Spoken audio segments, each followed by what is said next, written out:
برے پھنسے پرانی کار خرید کر. بیوی کو تو کہہ لیجیے کہ خیر سمجھدار ہے، جانتی ہے کہ میاں کو صرف 400 روپے تنخواہ ملتی ہے. اس میں مکان کا کرایہ، کھانا پینا، کپڑا لتا، دودھ، دھلائی، بچوں کی فیس اور زمانے بھر کے خرچے اٹھانے پڑتے ہیں. مگر بچے کیا سمجھیں؟ وہ تو یہ دیکھتے ہیں کہ پتا جی کے دوست آتے ہیں تو ایک لمبی چوڑی شاندار موٹر لیے چل آتا ہے. آخر ان کا بھی من کرتا ہے کہ موٹر میں بیٹھیں، سواری کریں. ہر طرح سے ان کا من رکھنے کی کوشش کیجیے. بس میں سیر کرائیے، ان کو سمجھائیے کہ دیکھو کل جو ہمارے دوست آئے تھے نا، ان کی موٹر میں تو صرف 6 آدمی بیٹھ سکتے ہیں اور اس میں دیکھو 40 آدمی بیٹھ سکتے ہیں. مگر پھر بھی بچے اتنے نادان تو نہیں. کئی مہینے شرط لگا رکھی ہے کہ موٹر خریدو. اب یہ انہیں کیسے سمجھاؤں کہ موٹر خرید کر لوں آج، مگر اس کے لیے روپے کی ضرورت ہوتی ہے اور وہ اپنے پاس اتنا ہے نہیں. معمولی چھوٹی سی بھی موٹر خرید لوں تو 8,500 روپے درکار ہے. بڑی موٹر کا تو خیر سوال ہی نہیں. میرا ایک بچہ 3ری جماعت میں پڑھتا ہے. معاف کیجیے اپنی تعریف آپ نہیں کرتا، مگر سچ یہ ہے کہ بچہ بھی باپ کی طرح ہی ذہین اور ہوشیار ہے تو 3ری جماعت میں، مگر فر ہندی پڑھتا ہے. ایک روز دفتر سے گھر پہنچا تو ہندی کا ایک رسالہ لیے دروازے میں کھڑا تھا. کہنے لگا پتا جی یہ پہلی بھر کر بھیج دو تو 10,000 روپے مل جائیں گے، پھر موٹر خرید لینا. مجھے ہنسی بھی آئی اور رحم بھی. خیر اس کا ننھا سے دل رکھنے کے لیے پہلی بھرنے بیٹھ گیا. جھوٹ نہیں بولوں گا، اپنے بھی جی میں شوق پیدا ہو گیا کہ اگر واقعی انعام مل گیا تو موٹر خرید ہی ڈالوں گا. سنا ہے بھگوان بچوں کی دعا جلدی سنتے ہیں کیونکہ بچے دل سے دعا کرتے ہیں نا. سوچا اپنا نہ صحیح شاید اس کی خدمت سے ہی روپیہ مل جائے. پہیلی سلجھانے میں سب بچوں اور ان کی ماتا جی نے میری مدد کی. یعنی ایک چھوٹی موٹی سی پہیلی کے لیے 6 انسان جٹ گئے. اور آپ یقیناً یہ جان کر خوش ہوں گے کہ میرا انعام نکل آیا. مگر، اور یہ مگر ہی گڑبڑ کی چیز ہے، انعام نکلا بھی تو اپنے حصے صرف 250 روپے آئے. دوسرا، پہلا اور نہ جانے کتنے اور بڑھیا انعام اور لوگ مار گئے. اب سمجھ میں نہ آئے کہ ان 250 روپے میں کون سی موٹر خرید لوں. اس بار اس بچے کے چھوٹے بھائی نے عقل کے گھوڑے دوڑائے. پتا جی یہ پہلی بھر کر بھیج دو، اب کے 10,000 ضرور مل جائیں گے. چاٹ پڑھی گئی تھی، 1 روپے کے بدلے 250 ملے تھے، کیا برے تھے. اور اگر واقعی 10,000 مل گئے تب تو اپنے یہاں نقد موٹر کھڑی ہوگی. ایک جوشی نے بھی میری پتی دیکھ کر بتایا تھا کہ بڑے بھگوان ہو، تمہارے دروازے پر ہاتھی گھومیں گے. تو خیر ہاتھیوں کا تو زمانہ اب نہیں رہا، ان کا مطلب موٹر سے ہی ہوگا. اس خیال سے اور بھی جی بڑھا. بازار جا کر جتنے رسالے پہلی والے مل سکے سب لے آئے. راتوں رات جاگے، بچے بھی اور ان کی ماں بھی دبا دب پہلیوں کے حل بنائے جا رہے ہیں اور بھیجے جا رہے ہیں. اور کوئی خیال ہی نہ تھا. سپنے میں ہزار کے کرارے نوٹ اپنے چاروں طرف ناچتے نظر آتے. خرچے نے بھی ذرا ہاتھ کھول دیا. 1,000 روپے آنے والے ہی تھے. موٹر خرید کر بھی کچھ بچتا نظر آ رہا تھا، لہذا کنجوسی سے دن کیوں گزاروں. ادھر ڈربی کا ٹکٹ خرید لیا اور نیت باندھی کہ اگر واقعی اتنے سارے روپے مل گئے تو موٹر تو خیر خریدوں گا ہی، کم از کم 15 یتیموں کو بھی کھانا کھلاؤں گا. مگر عرض کرتا ہوں کہ ساری امیدوں پر پانی پھر گیا.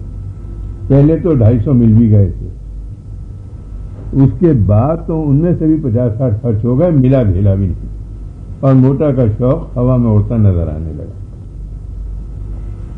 ہم بالکل امید چھوڑنے ہی والے تھے کہ دفتر میں سنا کہ سرکاری طور پر سائیکل خریدنے کے لیے روپیہ پیش ہی مل سکتا، جو کہ تھوڑا تھوڑا کر کے تنخواہ سے کٹتا رہے گا. بیوی سے ذکر کیا، کہنے لگی ٹھیک ہے، کچھ دفتر سے ادھار لے لو، کچھ پہلی کے انعام میں سے بچے رکھے ہیں، تھوڑے بہت میرے پاس بھی جمع ہیں، اور یہی کیا ضروری ہے کہ موٹر نئی ہی لی جائے، پرانی موٹر بھی تو اچھی مل جاتی ہیں، سستی سی لے لو، تھوڑا بہت رنگ روغن مرمت پر خرچ کرنے سے اچھی بڑھیا بن جائے گی. پھر کہیں اور سے روپیہ آ گیا اور قسمت نے ساتھ دیا تو پرانی بیچ کر نئی موٹر بھی لے لیں گے. بات معقول تھی، لہذا جوڑ توڑ کیا تو 750 روپے نقد اپنے پاس نظر آئے. اب موٹر کی تلاش شروع ہوئی. روزانہ اخباروں میں موٹروں کے اشتہار دیکھے جانے لگے. دوستوں سے ذکر کیا، دفتر کے بڑے بابو کے ڈرائیور سے بھی کہہ دیا، اور دیکھتے ہی دیکھتے آگ کی طرح یہ خبر شہر میں پھیل گئی کہ ہم موٹر خریدنا چاہتے ہیں.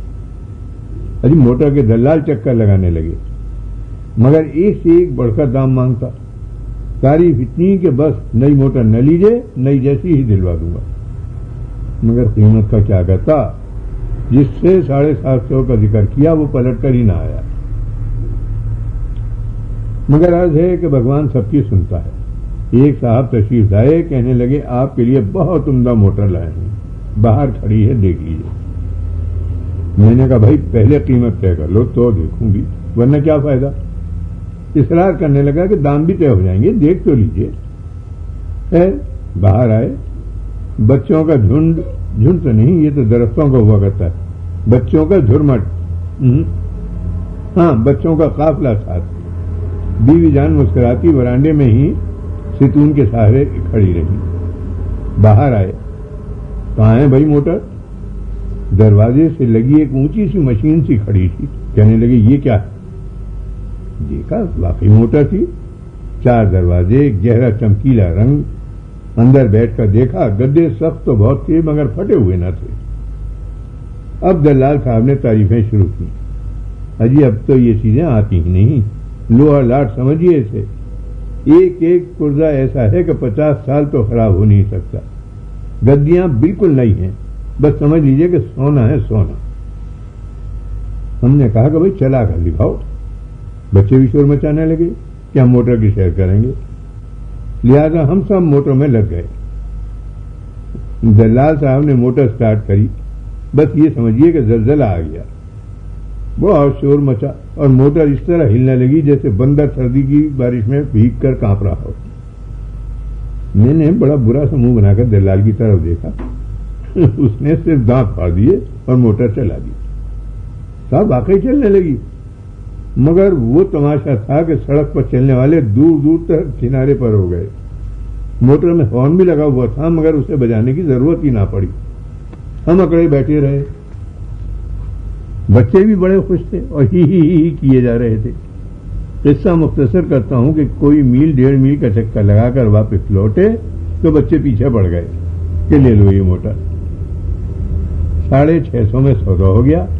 50 دلال مانگ رہا تھا، 25 پر فیصلہ ہوا اور وہ موٹر چھوڑ کر چلا گیا. یعنی ہم موٹر کے پورے مالک بن گئے. اگلے روز اتوار تھا. طے یہ ہوا کہ کھانا صبح ہی بن جانا چاہیے. کچھ آم وغیرہ خرید لائیں گے اور سیر کرنے اوکھلائے قطب چلیں گے. سب کو یہ پروگرام پسند آیا. بچے میلے کپڑے لے کر جٹ پڑے موٹر پر اور لگے رگڑنے، یہاں تک کہ چمکا کر رکھ دیا. موٹر نے اتنا شور مچایا تھا کہ آس پڑوس کے سبھی کوارٹروں میں اطلاع ہو گئی کہ ہم نے موٹر خرید لی. لہذا اسے دیکھنے چلے آ رہے ہیں سب. مجھے ایک بات بری لگی. بہت سے پڑوسی آئے اور انہوں نے موٹر دیکھ کر ایسا برا منہ بنایا کہ میرا جی جل گیا. سچ، موٹر بیچاری بے جان چیز ہے. اگر موٹر کی جگہ گھوڑا ہوتا تو ان لوگوں کا کہ ایسا کس کے دلتی دیتا کہ مزاج جھڑ جاتے. بیوی سے میں نے شکایت کی تو انہوں نے بڑے پیار بھرے انداز میں مجھے دیکھا اور میری پیٹھ پر ہاتھ رکھ کر کہا جلتی ہیں یہ سب. میری سمجھ میں یہ بات آ گئی. بچے جو صبح 8 بجے مشکل سے اور جھنجھوڑنے پر جاگتے تھے 5 بجے سے ہی اٹھ کھڑے ہوئے. نہانے کے لیے کتنی حجتیں ہوتی تھیں. اس روز کسی سے کہنے کی ضرورت بھی نہ پڑی. بیوی تو نہ معلوم سوئی بھی تھی یا نہیں. 9 بجے کھانا تیار کر کے رکھ دیا. خود میں نے نئے بلیڈ سے حجامت بنائی اور 10 بجے تک موٹر میں سب سامان لد چکا تھا. صبح ہی سب سے چھوٹے بچے کو لے کر میرے برابر اگلی سیٹ پر بیٹھ گئیں اور سب بچے پیچھے بھر گئے. پہلے زمانے کی موٹروں میں سیلف سٹارٹر تو ہوتے نہیں تھے. آگے سے کوک بھری جاتی تھی. لہذا ہم نے ہینڈل سوراخ میں لگا کر گھمانا شروع کیا. گھمائے جا رہے ہیں اور موٹر صرف سانس لے کر رہ جاتی ہے. بدن پسینے سے تر بتر ہو گیا مگر موٹر سٹارٹ نہ ہوئی. ادھر سواریاں بے چین. ایک بار سوچا کہ اسے دھکیل کر چالو کر لیں مگر پھر خیال آیا کہ پڑوسی لوگ کیا سوچیں گے. سب اپنے اپنے کوارٹروں کے برآمدے میں کھڑے سیر دیکھ رہے تھے. میں نے پھر ہینڈل گھمانا شروع کیا یہاں تک کہ خود چرخی بن گیا مگر وہ چالو نہ ہوئی. برابر میں گپتا جی رہتے تھے. باہر بیٹھے اخبار پڑھ رہے تھے. اٹھ کر آئے, کہنے لگے چلا لی تم نے موٹر. ارے بھائی چابی تو لگاؤ. اب ہماری آنکھیں کھلی.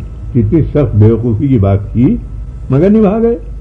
میں نے کہا گپتا جی رات بھر موٹر باہر کھڑی رہی ہے, ٹھنڈی ہو گئی تھی, ذرا گرما رہا ہوں ورنہ بیٹری بالکل ٹھنڈی ہو جاتی. اب ہم نے سوئچ لگا کر جو ہینڈل گھمایا ہے تو ایک دم پھڑ پھڑا کر انجن چالو ہو گیا.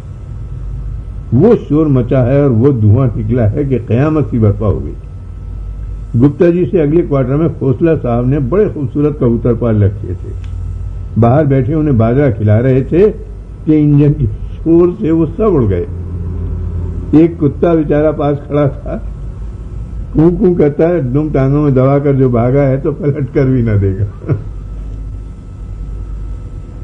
بچے ڈر کر ماؤں سے چمٹ گئے. موٹر لے کر ہم روانہ ہوئے. چلے ہی تھے کہ اگلے موڑ پر موٹر ہچکیاں سی لینے لگی. بیوی بولی آپ نے پیٹرول تو ڈلوایا ہی نہیں. ہم نے کہا تم بھی ایسی باتیں کرتی ہو. ارے بھائی وہ سامنے پیٹرول پمپ ہے وہاں سے ڈلوائے لیتے ہیں. ہم نے بات پوری بھی نہ کی تھی کہ موٹر ایک ہچکی سی لے کر رک گئی. ہاں ایک بات بتانی تو بھول ہی گیا.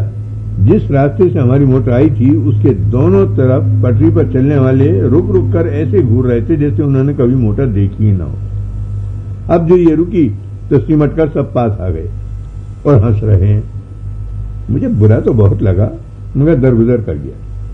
ایک کتاب میں پڑھا تھا کہ چھچورے آدمیوں کے منہ لگنا دانشمندی کی بات نہیں. اس موٹر کے ساتھ 6.5 روپے میں پیٹرول کا خالی ڈبہ مفت ملا تھا. میں نے وہ نکالا. وہ کچھ بھاری سا معلوم ہوا. علاقہ دیکھا تو معلوم ہوا کہ بالکل خالی نہیں, کچھ پیٹرول ہے اس میں.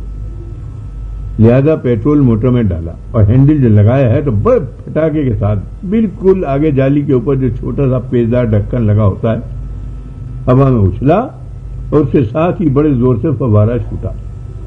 میں نے آؤ دیکھا نہ تاؤ جھٹ اس پر ہاتھ رکھ دیا. کیا بتاؤں, ابلتا ہوا پانی تھا. یعنی اس قدر گرم کے پتیاں ڈال دو تو نہایت مزیدار چائے تیار ہو جائے. جھٹ ہاتھ کھینچا کیا کھینچنا پڑا. تماشائی لوگ قہقہے لگا رہے تھے اور مجھے غصہ آ رہا تھا مگر چپ. میں نے بیوی کی طرف گویا دانت خواہ نظروں سے دیکھتے ہوئے کہا گرم ہو گئی ہے, ابھی ٹھیک ہو جائے گی. پھر ان سب کو بیٹھے رہنے کی ہدایت دے کر میں پیٹرول پمپ کی طرف گیا. وہاں جو صاحب تھے ان سے ایک طرح سے گزارش کی کہ کسی آدمی کو 2 گیلن پیٹرول لے کر بھیج دیں اور ایک بالٹی میں ٹھنڈا پانی. کچھ احسان سے جتا کر اس نے میری درخواست منظور کر لی. پانی بدلا گیا, پیٹرول ڈالا گیا اور کوئی آدھ گھنٹے بعد جو موٹر کو سٹارٹ کیا ہے تو عادت کے مطابق کافی شور مچا کر انجن چالو ہو گیا. پیٹرول والے آدمی نے بھی حیرت سے موٹر کو دیکھا. چلی جو ہے تو میں نے اس کی طرف دیکھ کر صرف کہا دیکھا. 1.5-2 میل نہایت چین سے موٹر چلتی رہی. آنے جانے والے گھور رہے تھے. ایک چوراہے پر سپاہی نے سیٹی بھی دی مگر ہم نے پرواہ نہ کی اور چلتے رہے. ڈر یہ بھی تو تھا کہ اگر کہیں رک گئی تو پھر چلنے میں نہ جانے کیا کیا فضیلتیں کرے. چلے جا رہے تھے کہ اس بار نہایت سخت دھماکہ ہوا اور موٹر ہوا میں لہرانے لگی. ہم نے زبردست بریک لگا کر روکا. معلوم ہوا کہ پچھلا ٹائر پھٹ گیا ہے اور غور سے دیکھا تو ٹائر بالکل گھسا ہوا نکلا. خریدتے وقت ہم نے غور ہی نہ کیا تھا. اب جب کہ دیکھا تو باقی ٹائروں پر بھی دھیان گیا. سب کے سب عنقریب پھٹنے کے لیے قسم کھائے بیٹھے تھے. ششو پنج میں جان پڑ گئی. ایک پہیا بڑھیا موٹروں کے ساتھ فالتو ہوا کرتا ہے. اس موٹر کے ساتھ بھی تھا. اوزار بھی تھے, اس لیے آدھ گھنٹے کے اندر اندر ہم نے پہیا بدل ڈالا. ان 2-3 ہلکے پھلکے حادثوں کے بعد ہماری طبیعت کچھ پریشان سی ہونے لگی. لہذا ہم نے بیوی سے کہا کہ اگر گھر سے دور نکل گئے تو واپسی ناممکن ہو جائے گی، کہو تو یہیں سڑک کے کنارے بیٹھ کر کھا پی لیں اور چلیں واپس۔ بچے بھی کچھ تنگ سے آ گئے تھے، لہذا میری تجویز منظور ہوئی اور اس پر عمل ہوا۔ موٹر نہایت معصوم صورت بنائے چپ چاپ کھڑی تھی، کھانے سے فارغ ہو کر واپسی کی ٹھہری۔ موٹر سٹارٹ کی، ہو گئی، چلی اٹکیلیاں کرتی ہوئی اور چلتی رہی، حتیٰ کہ بالکل اپنے مکان کے قریب پہنچنے والے تھے کہ ایک بچہ اس کی آواز سے ڈر کر بھاگ کر این سڑک کے بیچ میں آ گیا۔ میں نے بریک لگایا مگر وہ ہرگز نہ رکی۔ وہ تو کہیے دماغ حاضر تھا، فی البدی میں نے گیئر پلٹ دیا۔ بھیانک انداز سے چونک کر اڑوسی پڑوسی گھر سے باہر نکل پڑے، مگر تیز رفتار میں موٹر روکنے سے 2 ٹائر اور جواب دے گئے۔ اب پڑوسیوں نے شکایتیں شروع کی۔ ڈرے ہوئے بچے اب تک سہمے پڑے تھے۔ کھوسلا صاحب کی کبوتر جو بدحواس ہو کر اڑے تھے تو واپس ہی نہ آئے۔ مکھرجی کا کتا گھر میں نہیں گھستا، دور کھڑا ہوا کے جاتا۔ اور کیا بتاؤں، اگلے ہی دن مستری کو بلایا کہ اس کے بریک ٹھیک کر دے۔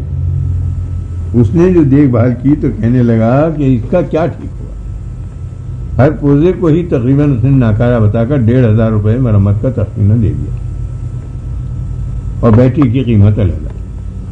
ادھر غالباً پڑوسیوں کی حرکت ہوگی، اگلے ہی دن سے کباڑی آنے شروع ہو گئے۔ ناہنجاروں نے ذرا نہ سوچا کہ 2 روز پہلے ہی کار خریدی ہے، وہ کہتے ہیں پرانی ہے بیچ دو۔ اب صورت یہ ہے کہ موٹر کو پیچھے صحن میں کھڑا کر دیا ہے اور موٹے سے کپڑے سے ڈھانک دیا ہے کہ گرد و غبار سے محفوظ رہے۔ ہر مہینے اپنی تنخواہ سے 15 روپے کٹوا آتا ہوں۔ پہلیاں حل کرنی بالکل بند ہیں، یتیموں کو ابھی تک کھانا نہیں کھلایا ہے۔ کھوسلا صاحب کے کبوتر واپس آنے لگے ہیں، مکھرجی کا کتا بھی لوٹ آیا۔ ڈرے ہوئے بچے اب آرام سے سو جاتے ہیں۔ پڑوسی اب پھر سے ہنس کر بات کرنے لگے، مگر دیکھیے نا میں کیسا برا پھنسا پرانی کار خرید کر۔ پرانی کویتا